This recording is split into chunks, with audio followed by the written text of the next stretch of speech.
Friends, സിസിൽസ് വ്ലോഗിലേക്ക് എല്ലാവർക്കും സ്വാഗതം.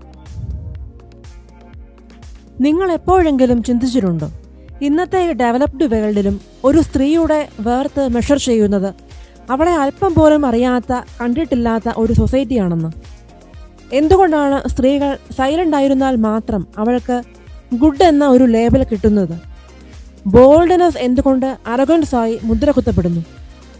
ഉറക്കച്ചിരിക്കുന്ന ഒരു സ്ത്രീയെ നമ്മുടെ സമൂഹം എന്തുകൊണ്ട് ഷെയിംലെസ് ആയി കരുതുന്നു?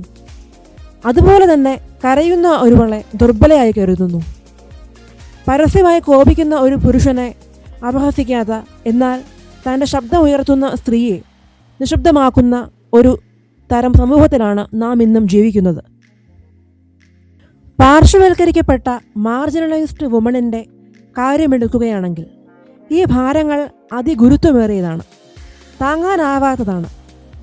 അവർ ജഡ്ജ് ചെയ്യപ്പെടുന്നത് അവർ യഥാർത്ഥത്തിൽ ആരാണ് എന്നതിലല്ല, മറിച്ച് അവർ എന്ത് ധരിക്കുന്നു, എവിടുന്നാണ് അവർ വരുന്നത്, അവരുടെ ബാക്ക്ഗ്രൗണ്ട് എന്താണ്, ടോൺ എന്താണ്, സർവൈവൽ എങ്ങനെയാണ് തുടങ്ങിയ കാര്യങ്ങളെ അടിസ്ഥാനമാക്കിയാണ്.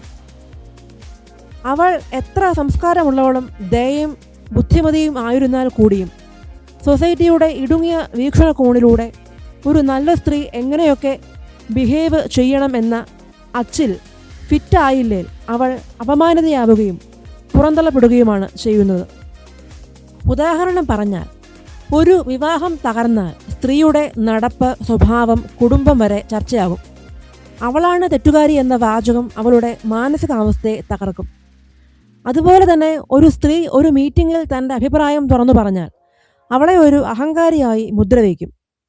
അവൾ ജീൻസ് ധരിച്ചാൽ അവൾ സ്വഭാവമോശം വന്നവളാണെന്ന് വിലയിരുത്തും.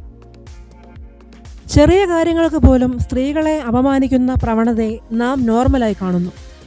അവരുടെ ചോയ്സസിനെ വിമർശിക്കുകയും കുറവുകളെ നോക്കി ചിരിക്കുകയും ഓപ്പണായി ഒരു വിനോദമെന്ന രീതിയിൽ അവരുടെ ജീവിതം ഗോസിപ്പ് ചെയ്യുകയും ചെയ്യുന്നു.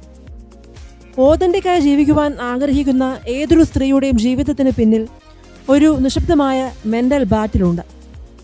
പെർഫെക്റ്റ് ആകുവാൻ വേണ്ടിയുള്ള പ്രഷറും ഫിയർ ഓഫ് ജഡ്ജ്മെൻറ്റും സ്വന്തം മൂല്യം വീണ്ടും തെളിയിക്കാനുള്ള അവരുടെ പരിശ്രമവും ബൃഹത്താണ്. ഹൃദയം തകർക്കുന്ന ഒരു സത്യം എന്താണെന്ന് വെച്ചാൽ, ഈ ഒരു ഇൻജസ്റ്റിസ് ഒരിക്കലും നടപ്പാക്കുന്നത് ഇവിടുത്തെ ലോ അതോറിറ്റിയോ ഒന്നുമല്ല, മറിച്ച് ഡിന്നർ ടേബിൾ കോൺവെർസേഷൻസിലും കുടുംബ അടക്കം പറച്ചിലുകളിലും ഫ്രണ്ട്ലി അഡ്വൈസ് മുതലായവയിലൂടെയുമാണ്.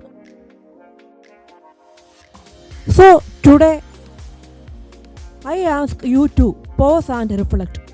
ഈ ഒരു സാഹചര്യത്തിൽ നമ്മുടെ റോൾ എന്താണ്? നാം നല്ല ലിസണേഴ്സ് ആണോ, എൻകറേജിങ് ആണോ, അതോ നാം നമ്മുടെ പ്രീ കൺസെപ്ഷൻസിൽ തന്നെയാണോ നിൽക്കുന്നത്? ജഡ്ജ്മെൻറ്റിന് പകരം ദയയും സഹാനുഭൂതിയുമാണ് നാം വളർത്തിയെടുക്കേണ്ടത്. ഒരു സ്ത്രീ ഒരിക്കലും ഒരു പെർഫെക്റ്റ് ബീയിങ് ആയിരിക്കണമെന്നില്ല റെസ്പെക്റ്റ് കിട്ടാൻ. She just needs to be human. Thank U.